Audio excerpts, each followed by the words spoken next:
आज 27वां अध्याय। सूत जी कहते हैं, हे ऋषियों, इस प्रकार वह राक्षस और पिशाचिनी दोनों घूमते फिरते नर्मदा नदी के तट पर एक बड़ वृक्ष के पेड़ के नीचे आए। उस बड़ वृक्ष पर गुरु निंदक एक ब्रह्म राक्षस रहता था।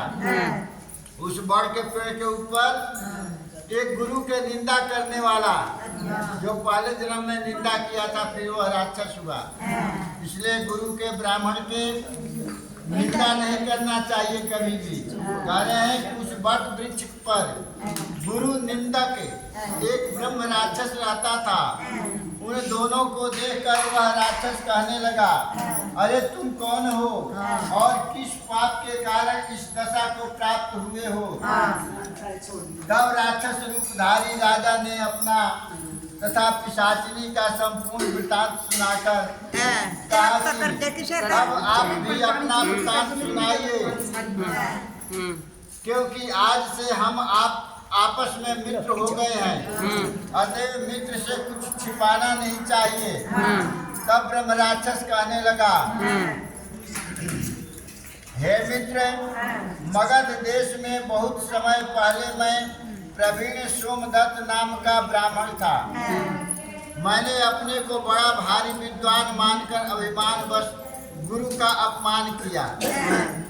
बस उसी पाप के कारण मैं इस योनि को प्राप्त हुआ हूँ। इस जन्म में भूख से पीड़ित हो मैंने अनेक ब्राह्मण को खा डाले। गुरु का अपमान करने से ब्रह्म राक्षस की योनि प्राप्त होती है। यह बात मैंने भली भांति जान ली है। तब कलमाशपाद ने पूछा कि हे मित्र, गुरु की कोटि में कौन कौन आते हैं? गुरु के तरह कौन कौन माने जाते हैं? गुरु की कोटि में कौन कौन आते हैं, अर्थात गुरु संज्ञा किन किन की मानी जाती है? तब ब्रह्म राक्षस कहने लगा, वेदों को पढ़ाने वाला अथवा सुनने वाला, वेदों तथा नीति शास्त्र की व्याख्या करने वाला, वेदों के संदेह को दूर करने वाला, भय निवारण करता, अन्नदाता, शिक्षक, शिक्षा देने वाला, बुरे कार्यों से रोकने वाला, पिता, ससुर, मामा, बड़ा भाई, गर्भ से मरण पर्यंत संस्कार कराने वाला तथा राजा, इनकी गुरु संज्ञा में गिनती होती है। अतएव इन सब की वंदना करनी चाहिए। यह सुनकर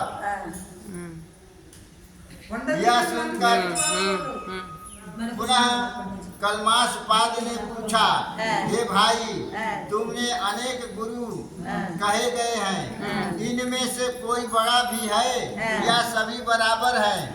सोमदत्त कहने लगा कि हे मित्र, यद्यपि हम राक्षस हैं, साथ ही भूख प्यास से दुखित भी हैं, तथापि गुरु महिमा का वर्णन करने से कल्याण होता है, इसलिए मैं इसका वर्णन करता हूँ। सब गुरु बराबर हैं, फिर भी इस संबंध में शास्त्रों का कथन सुनो। शास्त्र क्या कहता है? वेद तथा मंत्रों का उपदेश करने वाला, धर्म शास्त्र तथा पुराणों के व्याख्या और उपदेश करता, ये विशेष गुरु माने जाते हैं। जो वेद को पढ़ाते हैं, जो ज्ञान देते हैं, वह विशेष गुरु में आते हैं। इनमें से प्रमुख गुरु वह है जो देव पूजन करावे, देवता के पूजन, देवता के बारे में सिखावे, देव पूजा का फल बतलावे, अथवा गुप्त मंत्र, जो गुप्त मंत्र कान में देते हैं, गुप्त मंत्र का उपदेश दे। हमने धर्म, अर्थ, काम और मोक्ष के देने वाले सभी पुराण गौतम ऋषि से सुने हैं। एक समय मैं शिव जी का पूजन कर रहा था कि उसी समय गौतम जी वहाँ पर आ गए। मैं पूजा में ही लगा रहा और मैंने खड़े होकर उनको प्रणाम भी नहीं किया। तब शिव जी ने गुरु का अपमान करने के कारण मुझे ब्रह्म राक्षस बना दिया।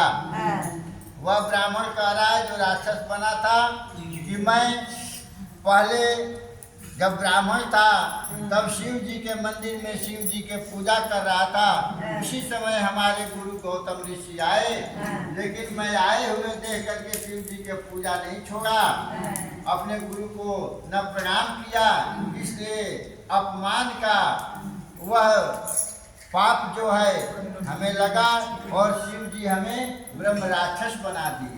इसलिए गुरु के अपमान नहीं करना चाहिए। सूत जी कहते हैं, हे ऋषियों, इस प्रकार गुरु महिमा का वर्णन करने तथा सुनने से उनके पाप नष्ट हो गए। ठीक उसी समय उन्होंने कुछ दूर पर गर्ग मुनि को आते हुए देखा तो पिशाचिनी तथा दोनों राक्षस उन्हें अपना भोजन जानकर दोनों हाथ उठाकर उनकी ओर भागे, परंतु गर्ग मुनि के कहे हुए वचनों को याद करके उनके समीप न जाकर पिशाचिनी दूर से ही कहने लगी, हे महात्मन, आपको नमस्कार है। हमने कितने ही ब्राह्मण खा डाले हैं, परंतु महादेव जी का नाम स्मरण करने के कारण आप सुरक्षित हैं। तब गर्ग मुनि ने तुलसी युक्त जल से उनका अभिषेक किया, उनके ऊपर फेंका। उस जल का स्पर्श होते ही वे राक्षस योनि से मुक्त होकर पहले के रूप को हो गए। पुत्र युक्त ब्राह्मणी और सोमदत्त विष्णु रूप अर्थात शंख चक्र गदा पद्मधारी होकर गर्ग मुनि की स्तुति करने के बाद विष्णु लोक को चले गए।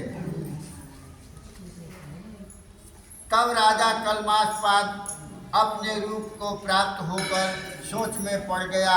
उसको इस प्रकार सुख में निमग्न देख गुप्त रूप सरस्वती बोली, हे राजन, तुम किसी प्रकार की चिंता मत करो। राज्य सुख भोगने के बाद अंत में तुम्हें भी विष्णु लोक की प्राप्ति होगी। इन वचनों को सुनकर राजा कलमास्पाद अत्यंत हर्षित हुआ। तत्पश्चात अपने गुरु का स्मरण किया, याद किया और गर्ग मुनि को प्रणाम करके श्री गंगा जी की स्तुति की। फिर विष्णु भगवान का स्मरण करता हुआ काशी को चला गया।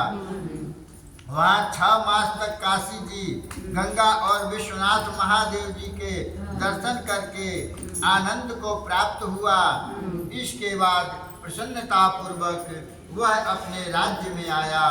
तब गुरु जी ने उसका अभिषेक तिलक किया। इसके पश्चात अनेक भोगों को भोगकर अंतकाल में मोक्ष को प्राप्त हुआ। सूत जी ऋषियों से कहते हैं कि इसमें आश्चर्य जैसी कोई बात नहीं है। भगवान का गुणगान करने तथा काशी का सेवन करने से मनुष्य को निश्चय ही मोक्ष की प्राप्ति हो जाती है। गंगा के स्नान मात्र से करोड़ों जन्म के पाप दूर हो जाते हैं। इति 7वां अध्याय समाप्त। बोलो वृंदावन बिहारी लाल की जय। राधे कृष्ण भगवान की जय। आज